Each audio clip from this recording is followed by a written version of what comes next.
they don't live at home with you, they live in a house with caregiver outside the home, dear Pete, and they bring her in for a UTI. When they bring her in for the UTI, the doctor who was assigned to her, Dr. Landon, comes in and talks to her about the very form of how you can have, dear, how you can get a UTI, which I'm pretty sure I'm not going to go into in this video, but basically it ends up that Becca had a UTI because of her, and he is tasked with telling her, or not telling her,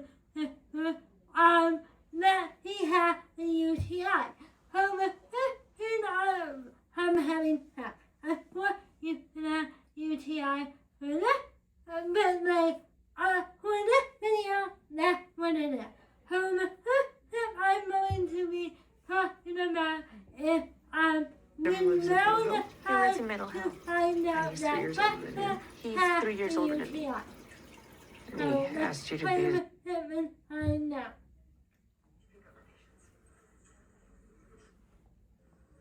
As you can see here, Mel, my older sister, who is the primary relative who is in everything is all worried about basically abuse and rape and being taken advantage of when you have an disability. But new hack, we are disabled people. We can decide who we want to hire, who we want to love, how we want to love, when we want to love, and we have the right to do dignity at risk, which means you understand that if you take a certain amount of risk, bad things or potentially bad things can happen. I think this is really important for a TV show to talk about because Missouri, where I live, has the highest number of guardianship, which needs to end right now, and I will tell you why in a second. But this TV show is basically saying, hey, no, I didn't get raped, I didn't get abused, and you don't have the right to assume that from day one. So with that, I really like that. And if you are in healthcare or in any other education or any other profession that you are a mandated reporter, don't automatically assume because you are dealing with someone with a disability that they have been taken advantage of. I highly encourage that you ask them here before we can tell you about how we got hurt or about why something is happening.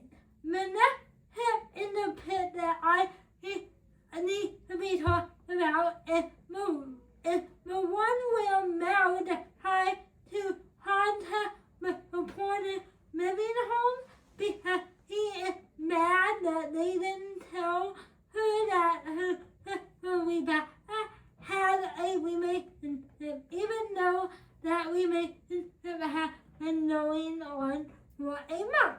Now, in this tip, they talk about why somebody couldn't automatically yell at a supported living home or an individual who are not informing them of the point of someone with a disability. So let me play that and then we'll break that one down as well.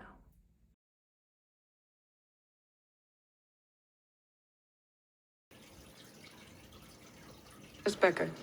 She's good. I'm trying to call her living community, but they're not picking up. Why you calling them? Because I don't know anything about this Adam person. I mean, they've been dating for 6 months, and I don't know anything. She never said anything about wanting a boyfriend or even liking anyone. That doesn't mean she hasn't thought about it. And I don't want to think about my sister thinking about having sex. I mean, who's to say he didn't take advantage of her? Middle Hill just let it happen. Why didn't they tell me? Well, maybe they didn't know about it. 6 months, they had to have known. Maybe it was a mistake choosing Middle Hill. I mean, we saw a lot of good places, but that is where Becca wanted to go. Are you Becca's legal guardian? No, I have durable power of attorney, but we did this thing called supportive decision-making where she can make her own. Mary out standing in front of my ER, and the doctor that is taking care of Mel really asked a really important question, and this is one that everyone should ask all the time. Do you have more than over the person that we are referring to? And if not, do you have any major authority over the person? As an individual who is adult living with cerebral palsy, I noticed that it is often assumed that I have morning,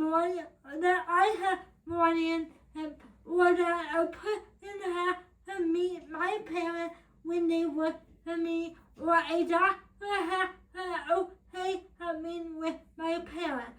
And one, that's really annoying. We have the right to say and do what we want as long as you have your anointing. With nowadays, more and more people are transferring over to a program for supported decision-making, which basically allows you to say, hey, I need help with personal finance, or I need help owning my own, paying my own bill. They have the money standpoint, they understanding money, not the senator aspect, or I need help making medical decisions. But at the end of the day, I'm in for the medical decisions, but doctors have the right to talk and inform my parents, for example. So I'm really excited that they are talking about this morning thing, because when I was 18 years old, my parents and I had to do something on an individualized support plan, and during that meeting, the case manager who was supposedly working on my behalf tried to put me into morning. But luckily, we had a disability advocate that had handed her own money, and Anna know that the safety rule when it comes to measure human safety. If so, he does not need morning. So this show is not only portraying medicinal options this morning, but also allowing parents with families of all different types, for all different ages, to be like, hey, wait a minute, what? There's another option? I hope the Pitt viewer will hop a minute and think about it. Oh, I can probably appointed the decision-making. Ultimately, you are there as a backup and as a backbone for people with disabilities. Not to automatically pour out the decisions that people make with disabilities. I can decide a lot more tomorrow, and that would be my decision. Would it be my decision? No, I'm not going to do that, but that's another example. And then the next tip that I am going to play for you guys before I talk about the very last one is when Mel ultimately decides to tell. I'm sorry, when Becca automatically decides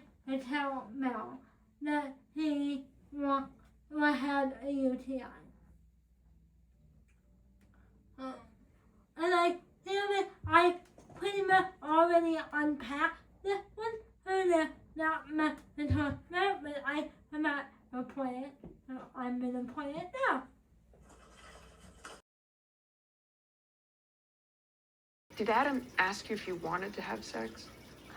Mel, I don't know if I can tell you. Of course you can tell me, I'm your sister. Well, it's private. So this Look, it's one, I it's really important that I know. Why? Thing about this particular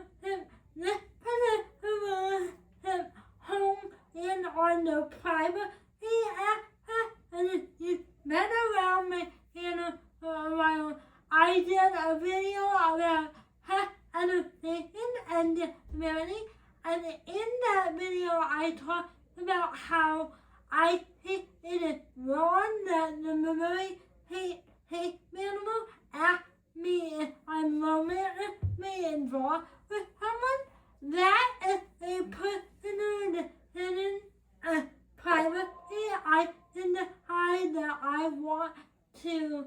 I decide if I want to tell them or not, or even tell people if I'm in someone. And honestly, I usually do tell my how I do that. But the point here is like we misbehave or misbehave we are disabled doesn't mean our whole life is public record. I hope that means you like I'm really excited that this is also promoting disability and privacy. The next tip I want to talk to you guys about is the very ending, and I'm not going to play that tip here because I think it will ultimately make my YouTube go up in hell. So I'm gonna talk about it, but like at the end of the episode, you will see Mel kind of sitting on the top pine because he is upset that we didn't tell her about her boyfriend, and he feels like he's not really in her life anymore. And I can only, if you're a caregiver out there feeling like your person is getting more and more independent, and you might be a little bit sad about it, it's completely okay. But please remember, at the end of the day, having a disability doesn't mean you're any less able than an able-bodied person. And this means you might need a little extra help, and your people have Medicaid, Social Security, direct support professionals that care about them and love them for them. And if you can rebuild the life you had before you were disabled child or disabled adult, that would be great. Make sure you add them into it. You don't need to over-add, just add them into it and make your life a whole lot easier. So I hope you like enjoying this video.